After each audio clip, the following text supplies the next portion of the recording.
All right, so we got some new lights. We kind of improving the setup here. Oh, hey, buddy. Dude, why are you wearing a jersey? Dude, I'm excited. All Because we're back, baby! Kind of. right, so you're fresh off hip surgery, right? Yep. And these are the beginning stages. You can finally throw a full shot, is that correct? We're getting there. It's a little grandpa-ish right now, but It looks grandpa-ish. yeah, but Yeah. we're doing all right. I have no idea where the ball's going or anything, but throwing a shot right now is step one. So what's the process right now? What are you doing? Yeah, I guess some people don't know. I still get comments like, why haven't you been bowling? I guess I haven't been too public about it, but I'll explain my bowling year. We had tour, started having hip pain, didn't really bowl much. Bowled nationals in the summer, like June. It was all right. Then I messed up my back. I have a disc issue in my lower back, which kind of is apparently caused by the hip. So I'm dealing with it. I get healthy, I bowl a Lucy, which is in the end of July. And then get through it, but I didn't look great. A couple weeks later, messed up my back again. Went to the doctor, he's like, we gotta fix the hip. And the hip was hurting too, because your lower back's compensating. So all right, whatever, let's get, what do we have to do? Get surgery? He's like, yep, gotta get left labrum repair surgery. Okay, when are we gonna do that? He's like, I can get you in 2 weeks. I'm like, oh, all right. So we get surgery. That was beginning of October. So now we're like 3 months-ish outside of surgery. And then, yeah, so I haven't bowled a tournament since the end of July. And I've only bowled 2 tournaments since the tour season last year. Guy's wearing his jersey to sleep. And then I was so excited today because I've been the one behind the camera filming everybody, watching Brad throw. And I'm like, man, I think I'm going to throw some balls today. I'm like, we got to put the jersey on. We got to look good. We got to get the bowling fit. We got the sweatpants. Get the we got joggers. This is my amateur, because we can't wear this in the PBA tour. This is the amateur fit right now. I like to bowl athletically. You got to have the athletic pants. You can't move in khakis. So, but yeah, we're going to throw a couple shots today. We'll show you guys the progress. It's still pretty, it's beginning stages. I'm only like 2 or 3 games if I can bowl, and I got to take some days off because hip and back aren't strong, but we can throw shots, and that's more than I can say for the last like 5 or 6 months. So.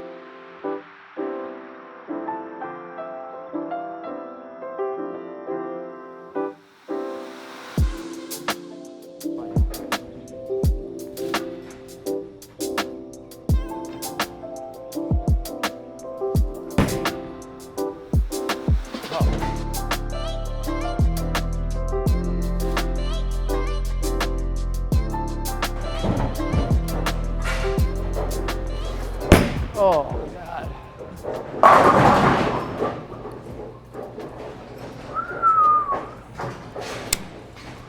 That looks like a U.S. Open player if I ever saw one. Oh, yeah. Primed and ready. 100%. All right, we get a first legit full 5-step shot for you guys on camera in a while. I'm doing a lot of like 1 step, 2 steps. This last week I was able to do 5. Still don't feel great, but we'll see, Yeah. see if we throw a strike up there, huh? Oh, that's got life. Shot. 9. 9's good. Yeah, let me know in the comments. Scale to 1 to 10. How healthy does that look? 3. 3? Yeah. It feels like a 3. What's going on, G?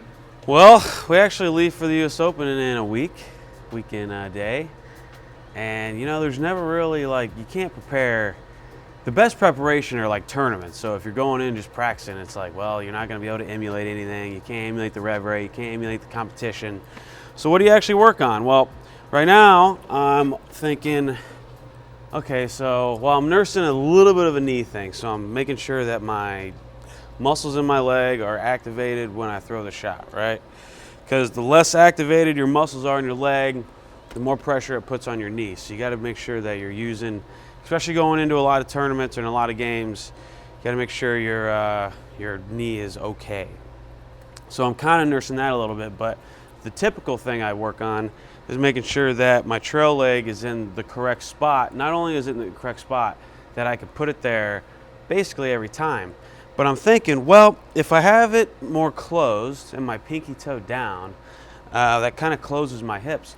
That makes it harder to project it playing by the ball return or in front of the ball return. Now, normally I would have a high trail leg, poor balance. What I'm trying to do is trail leg on the ground, better balance, better position, but that better position makes it harder to project the ball to the right when you're playing super far left to right. So now I understand why Kyle gets in front of the ball return so quickly, because I used to be able to like drift around it and open up and be fine, but once you do all that, you lose the positioning at the foul line, or it makes it harder to get in that position at the foul line. So now right now I'm thinking, okay, how can I play left or in front of the ball return and still get in the correct position at the foul line? Do you have any tips for me, Kyle? Well, I thought it was just a monologue. I didn't know you wanted me to interject. So that's what I'm working on. I'll show you. We're gonna do a 3-step here, but we still want to get in that same position. Trail leg down. We don't want any popping up. So that's, all right. And my hand is sweaty, but that would have struck. See, that was all right. Struck? That would have hit. That was Brooklyn, maybe. No, that was 10 back. Yeah. Okay. Whatever you say. I've taken a break, but not that long of a break. Hey-o! I was gonna ask how the Arsenal's doing, but how's the spare shooting doing? You got nervous about the camera, I think. Yeah? Yeah. Well, how is the Arsenal doing? Are you fine-tuning it for the US Open? Dude, how's your Arsenal doing, Kyle? Oh, okay, let me show you real quick. This is my Arsenal. This phase 2 right here. Look at the thumb. The thumb has a big old chunk out of it. You can kind of see it. That's how my Arsenal's doing. Right now, did you drill that phase 2 before you got hurt? Yeah. Or was that the brand new one in the garage that I'm hoping to drill that I'm hoping you did not drill? Oh yeah, that's the brand new one in the garage, you know. I knew it. All right, so Arsenal, that's always a tough part. We got the US Open in 10 days. We got a couple new balls in. We got this Revenant. We got an Absolute. And to be honest, you know, how do you section off making sure you got your exact 10? If you're not bowling a ton, it makes it even harder to know, like, okay, which exact balls we got. Right now we're looking at, and what we got on the rack are like some weaker, cleaner options, right? So this is what this Revenant is. And where does this Revenant fit exactly? Now on the lower end spectrum, I always like to base it off a couple balls, the High Road or the Hustle. Now both of those are great balls. The Hustle's core is so much weaker than any other core we generally throw. And then the High Road is actually pretty strong in the fact that it's got a lot of diff. So where would this Revenant sit? And it actually sits right in between those two. It's not exactly as strong as a High Road, and it's not as weak as a Hustle. So if you have a Hustle and you want something just a touch stronger, if you have a High Road and you want something with a little less diff, this Revenant, and actually I threw it in the Utah Open this weekend, which was actually, in the sense of when you got to get left, it's much cleaner than a lot of our options, and it looks good from left. So I think this one's going to go in the bag along with the Absolute, but we'll see. But I'll give you a shot here with this Revenant. We'll see what we got going on here.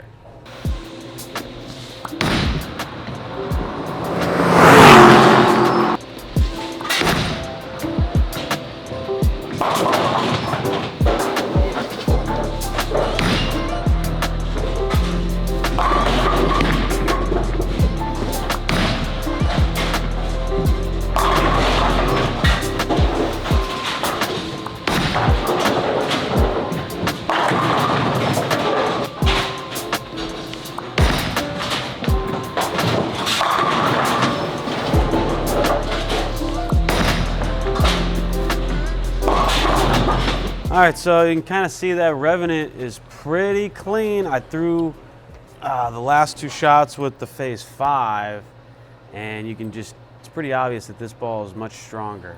Now in terms of Arsenal, you know, you got this section of balls, maybe got one weaker than the Revenant, maybe what are they, the Burners or something along those lines, a Hustle. And then you got the step up from this, which is the phase 2s, the solid symmetrical balls. And then you've got the upper tier where, and then maybe you want like a pearl ball along with that symmetrical shape, which is basically what this is. And then you want those strong ASIMs. And you want one of each cover. You want a really strong slow cover, and then you want like a quicker cover option, which is the exotic gem probably for me. So arsenal wise, that's kind of what we look at. Pitch black, urethane, that's obviously important. Other than that, I got nothing.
Like we never left. All right, so that is. So this is what happens when Brad sets up the camera. His head's in it. I'm chopped up.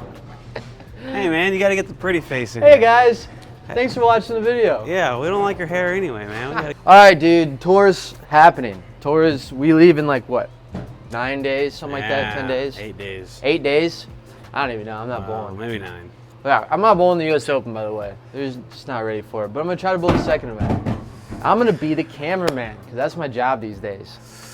Yeah, and we basically got what, 3 months straight of professional bowling. So make sure you're tuning in. Make sure you look at Darren Tang's YouTube channel, the House Bowling YouTube channel. There's gonna be a ton of content coming your guys' way. And thanks for watching the video, guys. And like always, if you guys want to check out our merch, go to bradandkyle.com. If you're looking for coaching, you can go on there as well. We're gonna have a lot of deals for our coaching platform. It's getting kind of nice now. We got like a lot of people in there. Yeah, we do. A lot of people are getting better. Something members, and a lot of people getting members. So that's a good time. And we'll be coming up with a lot of videos of tour. Yes. Pretty much every day. So make sure you guys subscribe to the channel if you haven't already.